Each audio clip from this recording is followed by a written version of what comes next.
ఈ రోజున రాష్ట్ర వ్యాప్తంగా అన్ని జిల్లాల్లో కూడా కలెక్టరేట్ దగ్గర నిరసన కార్యక్రమం తెలియజేస్తూ అదేవిధంగా కలెక్టర్ గారికి రిప్రజెంటేషన్ ఇచ్చేటువంటి కార్యక్రమాన్ని దాదాపు అన్ని జిల్లాల్లో కూడా ఈ రోజున జరగటం అనేది చాలా శుభపరిణామం.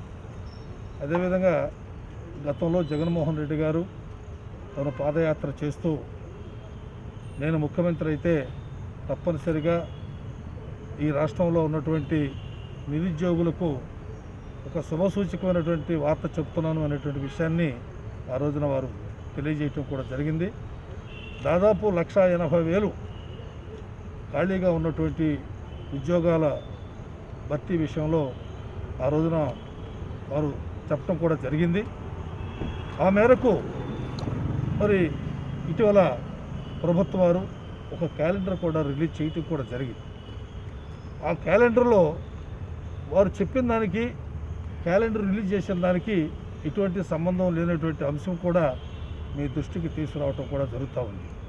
ఎందుకంటే రాష్ట్రంలో ఉన్నటువంటి బలహీన బడుగు వర్గాల వారు పిల్లలందరూ కూడా అనేక అష్టకష్టాలు పడి రాత్రనక పగలనక వారి యొక్క తల్లిదండ్రులు మరి కూలీ నాలి చేసుకుని కడు పేదవారుగా ఉన్నటువంటి పరిస్థితుల్లో వారి యొక్క రెక్కల కష్టాన్ని వారి యొక్క పిల్లల భవిష్యత్తుని బంగారు బాట వేయాలని అనేక కోచింగ్ సెంటర్లో కానీ వివిధ కళాశాలలో చదువుకున్నటువంటి వ్యక్తులు కానీ కోట్లాది రూపాయలు వెచ్చించి చదువుకున్నటువంటి పరిస్థితి. ముఖ్యమంత్రి జగన్మోహన్ రెడ్డి గారు అయితే మన కష్టాలని తీర్తాయనేటువంటి ఆలోచనతో ఆ రోజున యావత్ ఆంధ్ర రాష్ట్రంలో ఉన్నటువంటి యువతంతా కూడా ముఖ్యమంత్రి జగన్మోహన్ రెడ్డి కావాలని ఓటేసినటువంటి పరిస్థితులు కూడా మీరు ఒక్కసారి పరిశీలన చేయాల్సిన అవసరం ఎంతైనా ఉంది. ఆ నేపథ్యంలో సమంజసమైనటువంటి ఈ యొక్క సమస్యని పూర్తి స్థాయిలో పరిష్కారం చేయాల్సినటువంటి బాధ్యత కూడా రాష్ట్ర ప్రభుత్వం మీద ముఖ్యమంత్రి గారి మీద ఉన్నదనేటువంటి విషయాన్ని కూడా మేము తెలియజేస్తూ ఉన్నాం. ఆ నేపథ్యంలో ఈ జిల్లాలో రాష్ట్రంలో అనేక చోట్ల ఆందోళన చేస్తున్నటువంటి పరిస్థితి కూడా పిల్లలందరూ కూడా మనం చూస్తూనే ఉన్నాం. ఏది ఏమైనా కూడా అలాంటి పరిస్థితులు పునరావృతం కాకుండా ఈ రాష్ట్రంలో పాదయాత్రలో ఏదైతే జగన్మోహన్ రెడ్డి గారు హామీ ఇచ్చారో ఆ హామీని పూర్తిగా నెరవేర్చే విధంగా మరి ఈ రోజున తప్పనిసరిగా విద్యార్థి సంఘాల నాయకులతో పిలిపించి కూర్చోబెట్టి మాట్లాడి సమస్యని పరిష్కార మార్గంగా ఆలోచన చేయాలని చెప్పి రాష్ట్ర బీసీ సంక్షేమ సంఘం అధ్యక్షుడిగా నేను కేసర శంకర్రావుని ముఖ్యమంత్రి గారిని కోరటం జరుగుతూ ఉంటుంది. అదేవిధంగా 13 జిల్లాల్లో కూడా ఈ రోజున కోవిడ్ నిబంధనలకు అనుగుణంగా మరి పోలీసు వారు మాకు చెప్పిన మీదట చాలా క్రమశిక్షణతో కొద్దిమందితోనే నిరసన తెలియజేసి సంబంధించిన కలెక్టర్లందరికీ కూడా 13 జిల్లాలో దీని తాలూకు రిప్రజెంటేషన్ ఇవ్వటం అనేది జరిగిన విషయం కూడా మీ అందరూ కూడా తెలియజేస్తూ ఉన్నాను. అధికారులు కానీ బీసీ సంఘాల కుల సంఘ నాయకులు కానీ పోలీసు వారు కానీ అందరూ కూడా శాంతియుతంగా సామరస్యంగా ఈ యొక్క కార్యక్రమాన్ని ఇంతటి విజయవంతం. రాష్ట్ర వ్యాప్తంగా బీసీ సంక్షేమ సంఘం ఆధ్వర్యంలో మరి ప్రతి జిల్లాలో కూడా కలెక్టర్లకి రిప్రజెంటేషన్ని ఇవ్వమని చెప్పేసి రాష్ట్ర అధ్యక్షులు కేశవ శంకర్రావు గారు పిలుపునివ్వడం జరిగింది.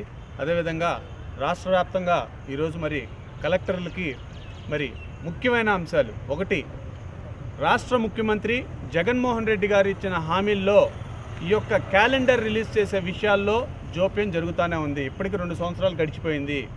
ఈ 2 సంవత్సరాలు గడిచిపోయిన తర్వాత కూడా ఇప్పటి వరకు కూడా క్యాలెండర్ ఇయర్ రిలీజ్ అవ్వాలా. మీరు గమనించాలి, క్యాలెండర్ ఇయర్ రిలీజ్ అవ్వాలా. ఏదో నామకే వాస్తే అన్నట్టు ఒక 10,000 ఉద్యోగాలు మాత్రమే రిలీజ్ చేయడం జరిగింది. ఇది చాలా దుర్మార్గం. ఎందుకనంటే చెప్పిన మాటకి చేసే పనికి దేనికి సంబంధం లేకుండా ఉంది. మాట ఇచ్చి మడవ తిప్పడని చెప్పేసని తన తండ్రి చెప్పాడని చెప్పి అదే బాటలో నేను కూడా ఉన్నానని చెప్పేసని ప్రజలందరికీ చెప్పిన మనిషివి నువ్వు. ఆ చెప్పిన పెదపే మరి బడుగు బలహీన వర్గాలు మీకు బాగా తెలుసు ముఖ్యమంత్రి గారు.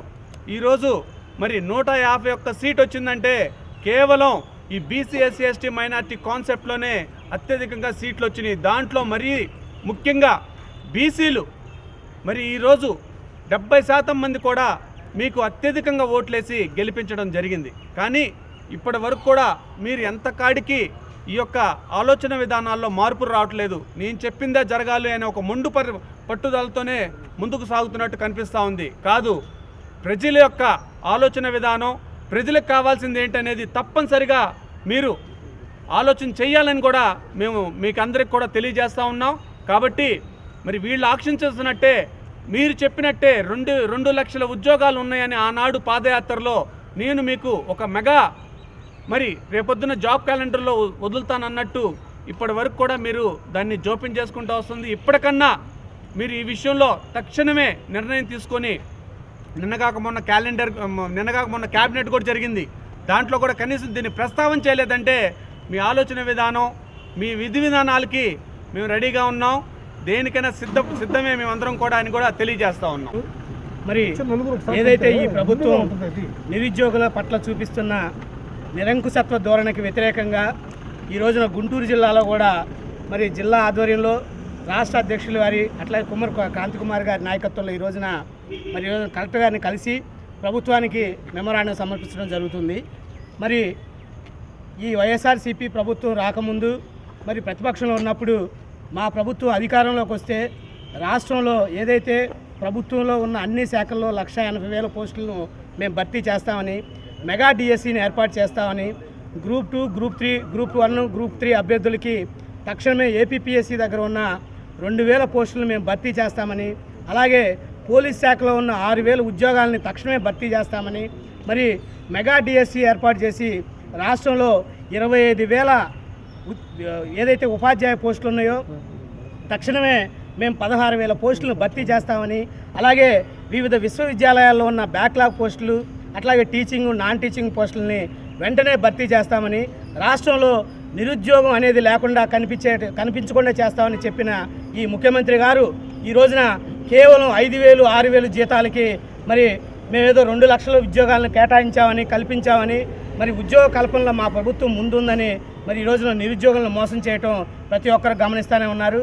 మరి గత ప్రభుత్వం చేసిన ఇదే తప్పు ఈ ప్రభుత్వం కూడా చేస్తాం పట్ల అటు విద్యార్థులు ఇటు నిరుద్యోగులు కూడా తీవ్ర వ్యతిరేకత ఉన్నారు. మరి గత ప్రభుత్వం ప్రతి ఇంటికో జాబ్ ఇస్తాము, మేము వస్తే జాబ్ వస్తుందనే ఒక నినాదంతో ఆ 5 సంవత్సరాలు నిరుద్యోగులను మోసం చేసిన సంగతి ప్రతి ఒక్కరికి తెలిసిందే. మరి ఆ విధంగా 2019లో ఆ ప్రభుత్వాన్ని గద్దె దించే వరకు కూడా ప్రజలందరూ కూడా ఏదైతే ఈ నిరుద్యోగులు బీసీ, ఎస్సీ, ఎస్టీ మైనార్టీలు మరి ఆ ప్రభుత్వాన్ని గద్దె దించిన సంగతి ఈ ప్రభుత్వం ఒక్కసారి మన్నం చేసుకోవాలి. మరి గత నెలలో జీవో నెంబర్ 39తో కేవలం మరి 180,000 పోస్టులకి కనీసం 20% కూడా మరి ఉద్యోగాలు కల్పించకుండా 10,143 పోస్టులతో మరి ఒక్కొక్క శాఖలో 10 ఉద్యోగాలు 5 ఉద్యోగాల పేరుతో మరి జీవో నెంబర్ 39తో ఒక జీవోని రిలీజ్ చేయడం జరిగింది. దీన్ని రాష్ట్ర బీసీ సంక్షేమ సంఘం తీవ్రంగా ఖండిస్తుంది. తక్షణమే మీరు ఈ నెల 18 ఇచ్చిన జాబ్ క్యాలెండరు సరైన క్యాలెండర్ కాదు, అది దానివల్ల నిరుద్యోగులకు నష్టమే కానీ ప్రయోజనం లేదని చెప్పేసి నిరసనగా బీసీ సంక్షేమ సంఘం ఆధ్వర్యంలో 13 జిల్లాల్లో కూడా కలెక్టర్ కార్యాలయంలో నిరసనలు తెలుపుతూ కలెక్టర్ గారికి వినతి పత్రం ఇచ్చే కార్యక్రమం తీసుకున్నందుకు ముందుగా వాళ్ళకి నిరుద్యోగ ఐక్య తరపున ధన్యవాదాలు తెలుపుకుంటూ ఏదైతే ఈ నెల 18 ఇచ్చిన 10,143 క్యాలెండర్ని తక్షణమే రాష్ట్ర ప్రభుత్వం రద్దు చేసి ఆ జీవో 39 రద్దు చేసి పాదయాత్రలు చెప్పినట్టుగా 2 లక్షల ఉద్యోగాలతో సమగ్రమైన పోస్టులతో కొత్త జాబ్ క్యాలెండర్ విడుదల చేయాలని చెప్పేసి మేము డిమాండ్ చేస్తున్నాం. ఈ జూలై 2nd వీక్ కల్లా 2 లక్షల ఉద్యోగాలతో సమగ్రమైన జాబ్ క్యాలెండర్ విడుదల చేయాలి. గ్రూప్ 1, గ్రూప్ 2 2,000, డిఎస్సి 25,000, గ్రంథాలయ పోస్టులు, పోలీస్ కానిస్టేబుల్ 6,000 పోస్టులతో, అలాగే ఇతర టీచింగ్, నాన్ టీచింగ్, అలాగే ఇంజనీరింగ్ విభాగంలో కూడా అన్ని పోస్టులు కలిపి దాదాపు 2 లక్షల ఉద్యోగాలతో జూలై 2nd వీక్ కల్లా జీవో నెంబర్ 39 రద్దు చేసి 2 లక్షల ఉద్యోగాలతో కొత్త జాబ్ క్యాలెండర్ విడుదల చేయాలని చెప్పి మేము ఈ ప్రభుత్వం డిమాండ్ చేస్తున్నాం. లేని పక్షంలో బీసీ సంక్షేమ సంఘం మరియు నిరుద్యోగ ఆధ్వర్యంలో కొత్త కార్యాచరణ ప్రకటిస్తామని చెప్పేసి ఈ సందర్భంగా మేము తెలియజేస్తున్నాం.